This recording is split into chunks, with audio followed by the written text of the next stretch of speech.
Kia ora, what's up peeps? Today I'm going to make a 5 meat curry, illegal styles. I think you give a shit about what other people do. This is what I do. So come on in, I'm going to show you what meat I'm going to use. Over here is a plate of meat. I'm going to be using braising meat, which is pork belly. I also have so pork belly there. Then I have on this side, silver side, just to add a bit of salt content, you know, because it's pickled. Beef brisket, lamb, and goat. This is goat meat. So those are the 5 meats I'll be using. Over here, look at the spices. And that looks beautiful, doesn't it? We have the traditional curry leaf, cinnamon quill, or cinnamon stick, star anise, not too much of this. We have a couple or 2 tablespoons of Fijian curry powder, because I like that. It's nice and spicy, it's got a nice flavour to it. This is paprika, you can get that anywhere. Over here you have coriander seeds. At the back here, right in the middle there, it's slightly the same colour, these two here, but this here is coriander powder and cumin. And over here we have fenugreek, and these are the spices we're going to be using in our curry. So over here, the veggies we're going to be using: a bit of courgette, eggplant or aubergine, tomato, a can of tomatoes, some chickpeas, and these are convenience. I mean, you can prepare this, but this again is a whole another process. So it's, you know, sometimes can be cheaper and more efficient to get that. And over here we have diced red onion, celery, and carrot.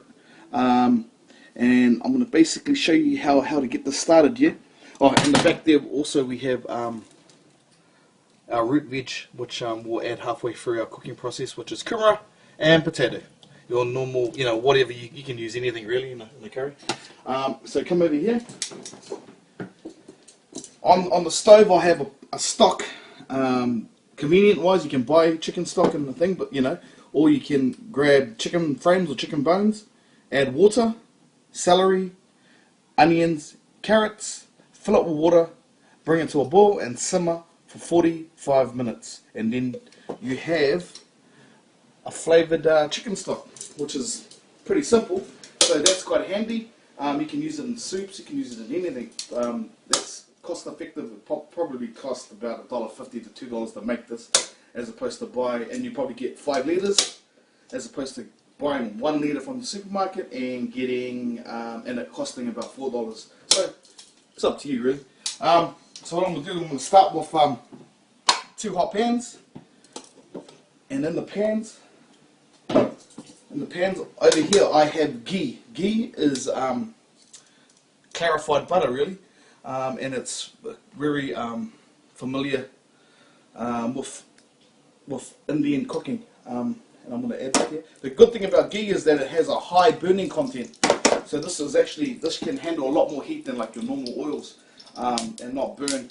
So I'm just going to add this to the pan, and what I'm going to do is saute off this meat, seal the meat really, because there's some salt content, and I'm not going to even season the pan.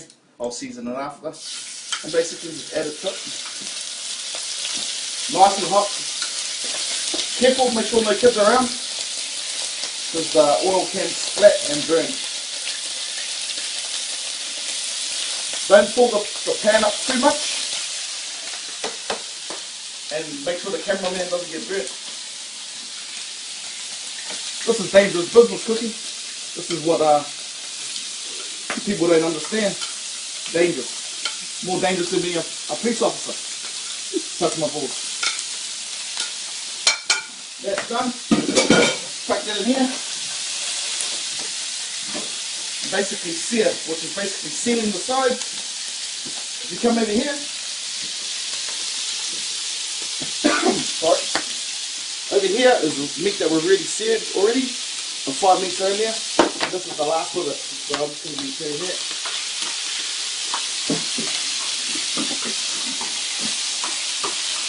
Smells good. You're going to make sure your pans are hot. because we don't want to stew it just yet. If we stew it, we lose the flavour. All we want to do is sear it. Sear it seals the flavour inside and allows all the juices to be retained. Here we go. Looking good, looking good. Done.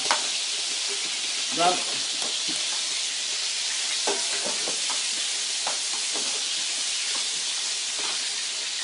Looking really good.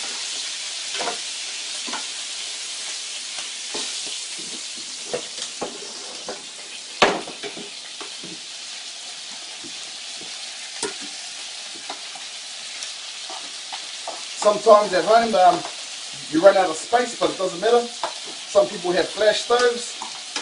Some people have not so flash stoves. So feel free to, don't be shy. Just because you don't have gas hobs doesn't mean you can't cook flash stuff.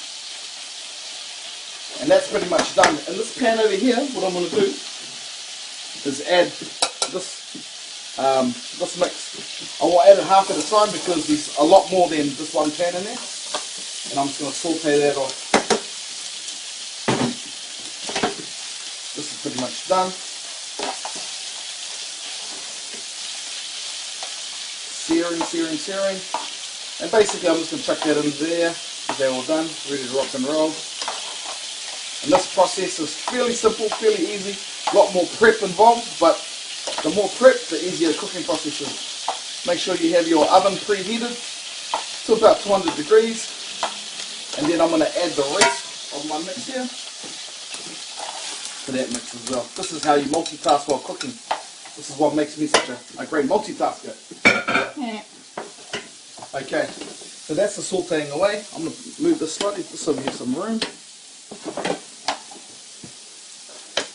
And basically that's cooking. What I'm also going to add is plenty or a shitload of garlic. I have this pre-peeled garlic paste. It's, like I said, convenient, and the taste is actually really good. Be careful of the convenient stuff, because some of them taste like shit. This is the real deal here. Bought at the Asian supermarket. So this is a trusty mum's choice. Boom. Or spend a couple of hours preparing or peeling your garlic. Up to you. While this is happening, tossing the pan in here. Try not to make too much mess.